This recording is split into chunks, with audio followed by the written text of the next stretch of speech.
Hello बच्चों, आइए प्रश्न को पढ़ते हैं। समाकलन है हमारे पास 2x माइनस एक बटे वर्गमूल में x की घात 2 माइनस के x माइनस का 1 dx। सबसे पहले हमें इस प्रश्न की मुख्य अवधारणा को समझना होगा। यदि हमारे पास कुछ इस तरीके का समाकलन आए, ऊपर लिखा हुआ हो f डैश x dx, बटे में क्या हो, बटे में हो हमारे पास वर्गमूल में fx।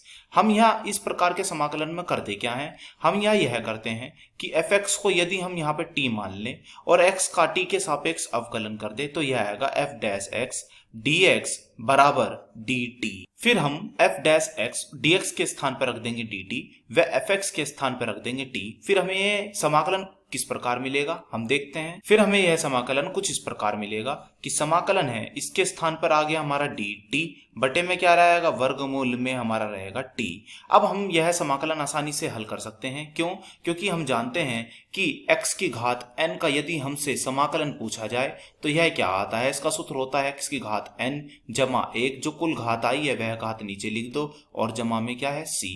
यहाँ पर x के स्थान पर बस t है तो हम इसे आसानी से हल कर सकते हैं। अब चलिए अपने प्रश्न को हल करने की ओर हम अपने समाकलन को उतार लेते हैं। हमारा समाकलन क्या है, हमारा समाकलन है I बराबर 2x माइनस 1 बटे में क्या है, बटे में है यहाँ वर्गमूल और फिर है x की घात 2 माइनस x और माइनस 1 dx। ठीक ऐसे ही जैसे मैंने अपनी मुख्य अवधारणा में बताया था, हम यहाँ क्या करेंगे, x की घात 2 माइनस x माइनस 1 को हम यहाँ t मान लेते हैं और x का t के सापेक्ष अवकलन कर देते हैं। तो यह हमें क्या मिलेगा, यह हमें मिलेगा तो d बटे dt किसका करना है, यह करना है x की घात 2 माइनस x माइनस 1 का। फिर बराबर में d बटे dt किसका करना है, यह करना है मुझे t। हम जानते हैं कि d बटे dx x की घात n का कितना होता है, तो यह सूत्र होता है घात आगे और घात में से 1 कम। तो हम यहाँ क्या करेंगे, यह सूत्र हम यहाँ पे लगा देते हैं। तो ये बताइए कितना आएगा, तो घात आगे और घात में से 1 कम। फिर हम यहाँ पे लगा देते हैं, यहाँ घात है 1, घात आगे और घात में से 1 कम। अब एक पूरा ही एक अचर राशि है, अचर राशि का अवकलन क्या होता है, अचर राशि का अवकलन होता है हमेशा 0। बराबर में क्या चल रहा है, बराबर में है t की घात 1। अब इसका हम करेंगे अवकलन, तो ये कितना आएगा, घात आगे और घात में से 1 कम। तो अगली लाइन हमारी क्या आएगी, हमारी अगली लाइन आएगी 2x माइनस 1 में से 1 घात जाएगी तो घात आएगी 0। किसी की घात 0 का मान कितना होता है 1। तो यहाँ हमारा 2x माइनस 1, साथ में क्या है हमारा, साथ में है हमारा dx बटे dt बराबर में क्या है, जब 1 में से 1 घात जाएगी यहाँ भी घात आएगी 0, किसी घात 0 का मान होता है 1। तो यहाँ से हम क्या करते हैं, 2x माइनस 1 dx का मान निकाल लेते हैं। तो यह मान आया हमारा dt के बराबर। तो जहां कहीं भी हम 2x माइनस 1 dx लिखा हुआ देखेंगे तो वहां पर हम dt को रख देंगे। तो चलिए आगे देखिए। अब हम अपने प्रश्न को देखते हैं। हमारे प्रश्न में हम देख रहे हैं 2x माइनस 1 dx हमें लिखा हुआ दिख गया है।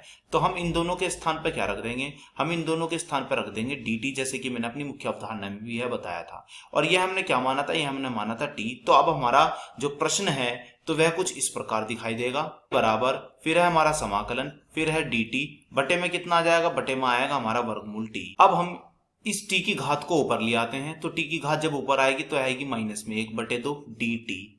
अब यहाँ पर हमने जो मुख्य अवधारणा में सूत्र बताया था x की घात n का समाकलन का सूत्र, यह समाकलन का सूत्र लगा देते हैं। तो हमें बताइए सूत्र के अनुसार क्या आएगा, यह आएगा माइनस 1 बटे 2 घात में 1 जोड़ दो और जो कुल घात आई है उसे स्वतः ही नीचे लिख दो। जमा में क्या है, जमा में है c, बराबर हमारा चल रहा है i के। अब हमारा यह क्या आएगा, यह हमारा आएगा t की घात माइनस 1 बटे 2 में से जब हम 1 जोड़ेंगे तो यह हमारा कितना आएगा, यह हमारा आएगा 1 बटे 2। ऐसे ही नीचे 1 बटे 2, जमा में क्या है, जमा में है हमारा c। ध्यान दे कोष्टक ना लगाना भूले, यह कोष्टक चल रहा है। तो यह हमें अब क्या मिलेगा, यह हमें कुछ इस प्रकार मिलेगा, 2 t की घात 1 बटा 2 जमा c बराबर में क्या है, बराबर में हमारा i। अब हम t का मान यहाँ वापस रख देते हैं। तो t का मान हमारा क्या था, t का मान था x की घात 2 माइनस x माइनस 1 और यह घात है 1 बटे 2, अर्थात यह है वर्गमूल, जमा में क्या है c। यही हमारे इस प्रश्न का उत्तर हुआ। आशा करता हूँ यह प्रश्न आपको समझ में आया होगा। धन्यवाद।